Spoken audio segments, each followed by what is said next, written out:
Baik, sekarang kami akan mempresentasikan hasil diskusi kami. Pertama-tama perkenalkan, saya Fadila Musu. Saya Alvino Tarumingkeng. Saya Ardi Supit. Saya Radit Teresa. Kami akan mendiskusikan hasil yang kami dapatkan, yaitu pengelolaan keuangan dan akuntansi dalam bisnis, dan konsep dan analisis manajemen logistik dalam bisnis. Pertama, pengelolaan keuangan dan akuntansi dalam bisnis. Pengelolaan keuangan merupakan fungsi manajemen yang meliputi perencanaan, pelaksanaan, dan pengendalian keuangan perusahaan, di mana perencanaan keuangan atau financial planning berfungsi untuk memproyeksikan penjualan, laba, investasi, dan sumber dana guna memperkirakan posisi keuangan, profitabilitas, dan likuiditas perusahaan di masa depan, yang harus dibuat baik dalam jangka pendek maupun jangka panjang. Selanjutnya, model perencanaan dan pengendalian keuangan. Analisis break-even point atau BEP adalah alat perencanaan biaya, volume, laba yang mengkaji hubungan antara jumlah penjualan dengan laba serta dipengaruhi oleh proporsi investasi pada aktiva tetap. Titik impas BEP adalah titik di mana total pendapatan sama dengan total biaya sehingga perusahaan tidak mengalami laba maupun rugi. Selanjutnya, pengelolaan kas. Kas didefinisikan sebagai aktiva lancar yang tidak menghasilkan laba maupun meliputi uang tunai, simpanan bank, dan surat berharga jangka pendek yang digunakan untuk membiayai segala kegiatan operasional perusahaan seperti pembelian bahan baku, pembayaran gaji, dan pelunasan utang.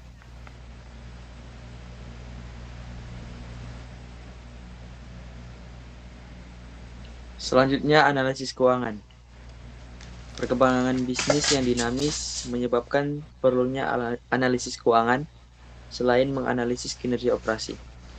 Analisis keuangan mencakup pertimbangan perkembangan strategis dan ekonomi yang harus diikuti perusahaan demi keberhasilan jangka panjang. Analisis rasio keuangan dapat dilakukan dengan memperlihatkan standar-standar untuk perbandingan. Salah satu pendekatannya adalah dengan membandingkan rasio perusahaan dengan pola industri atau lini perusahaan. Tinjauan atas hubungan analisis keuangan dapat dikelompokkan menjadi 3, yaitu ukuran kinerja, ukuran efisiensi operasi, dan ukuran kebijakan keuangan. Ukuran kinerja dianalisis dalam 3 kelompok, yaitu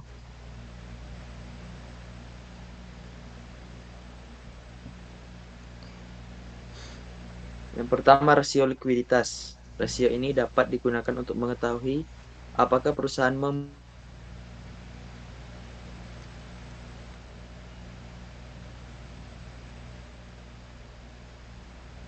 mempunyai kas yang ada waktunya. Selanjutnya, rasio efisiensi. Rasio ini digunakan untuk memberi penilaian efektivitas perusahaan dalam memanfaatkan sumber daya untuk mencetak angka penjualan.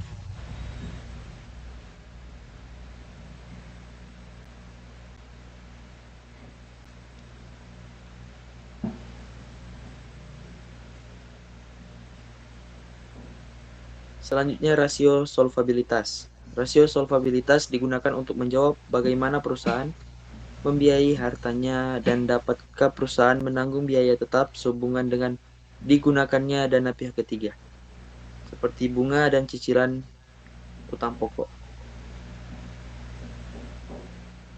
Selanjutnya, rasio profitabilitas. Rasio ini membantu menjawab mengenai efektivitas manajemen perusahaan dalam menghasilkan keuntungan dari aktiva atau sumber penghasilan.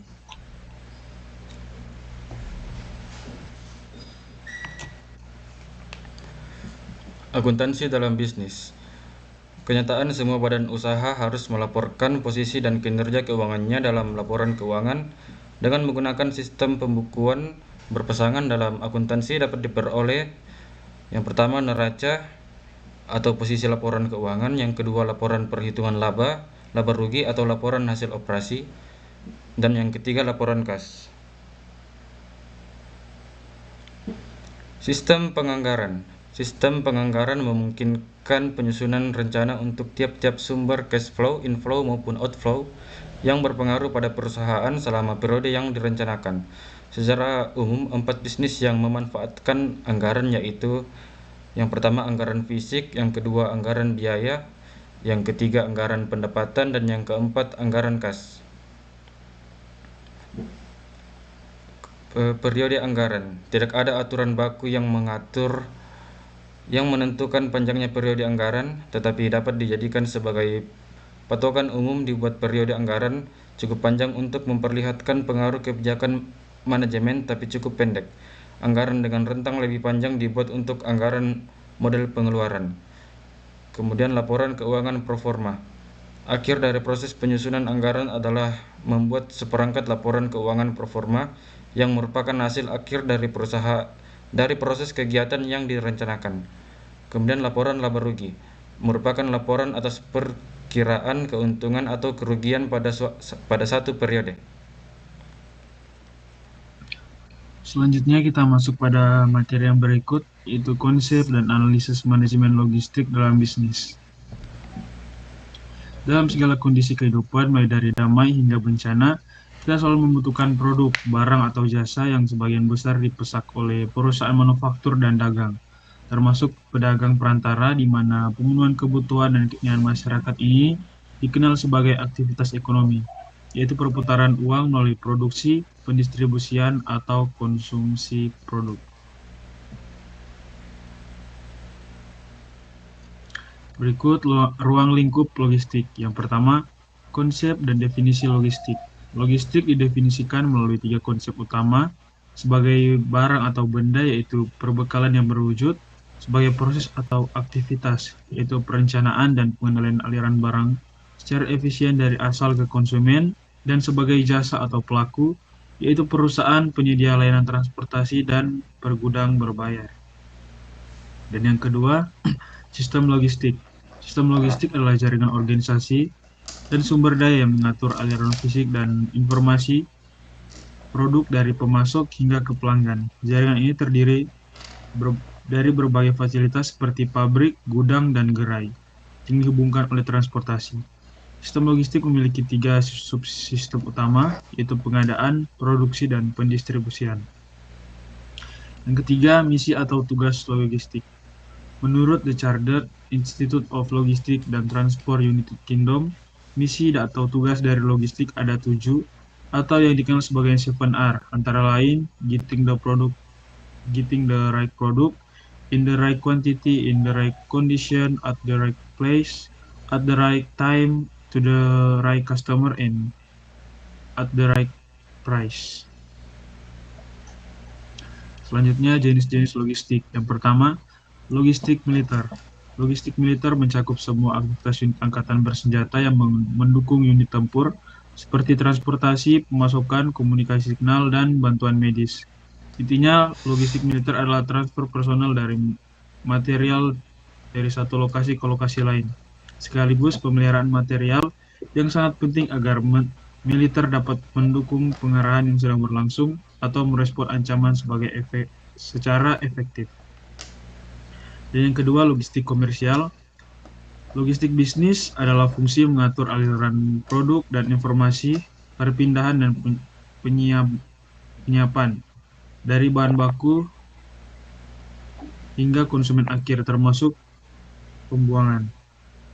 Logistik pemasaran adalah proses mengatur dan mengendalikan aliran barang jadi, serta informasi terkait dari lini produksi hingga berhasil sampai ke pasar atau konsumen.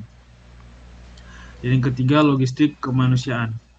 Logistik kemanusiaan adalah proses perencanaan, implementasi, dan pengendalian aliran dan penyimpanan barang atau material, serta informasi terkait secara efisien dan efektif biaya dari titik asal ke titik konsumsi. Tujuan utamanya adalah untuk memenuhi kebutuhan penerima manfaat akhir selama bencana atau keadaan darurat kompleks, termasuk pengorganisasian, pengiriman, dan pergudangan pemasok di area terdampak. Ruang lingkup manajemen logistik. Definisi manajemen logistik Manajemen logistik adalah bagian dari manajemen rantai pasok yang bertugas merencanakan dan mengendalikan aliran dan penyimpanan maju dan balik barang dan informasi secara efisien dari asal ke konsumsi untuk memenuhi permintaan pelanggan. Proses perencanaan, implementasi, dan pengendalian logistik. Proses logistik adalah pergerakan fisik dan informasi barang atau jasa bertujuan mencapai 4R, tepat produk, tempat, waktu, dan sebagainya. Perencanaan logistik adalah proses mengintegrasikan peran semua pihak, pemasok maupun produsen, untuk memenuhi kebutuhan pelanggan dengan tepat waktu, tepat jumlah, dan biaya minimal. Definisi rantai pasok atau supply chain dan manajemen rantai pasokan, supply chain management. Rantai pasok atau supply chain adalah jaringan fasilitas dan organisasi dari pemasok hingga pelanggan akhir yang dilalui oleh aliran material. Manajemen rantai pasok atau SCM adalah perencanaan, pengelolaan, dan koordinasi semua aktivitas pengadaan, konversi, dan logistik untuk mengintegrasikan pasokan dan permintaan di seluruh jaringan tersebut.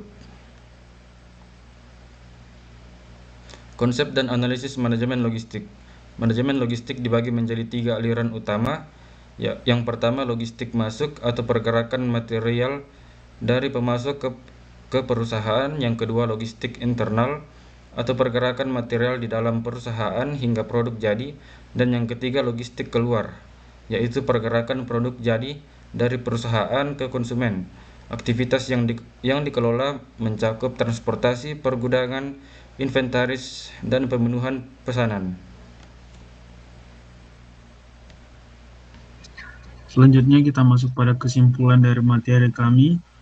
Bisnis bergantung pada 2 fungsi inti, pengelolaan keuangan atau merencanakan mengendalikan uang, menggunakan alat seperti BEP, manajemen kas dan rasio keuangan, dan manajemen logistik. Logistik didefinisikan sebagai barang atau pembekalan, proses atau aliran efisien dari asal ke konsumen, dan jasa atau penyediaan TNG yang beroperasi sebagai sistem jaringan dari pengadaan, produksi, dan distribusi. Dengan misi memenuhi 7R, jenisnya meliputi logistik militer dan logistik komersial, bisnis atau pemasaran, yang secara operasional dibagi menjadi logistik masuk, internal, dan keluar. Kedua fungsi ini penting untuk memastikan profitabilitas dan ketersediaan produk bagi masyarakat.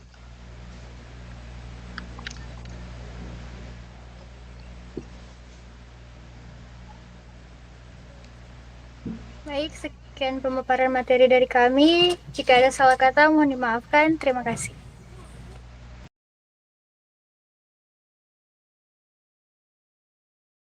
Akan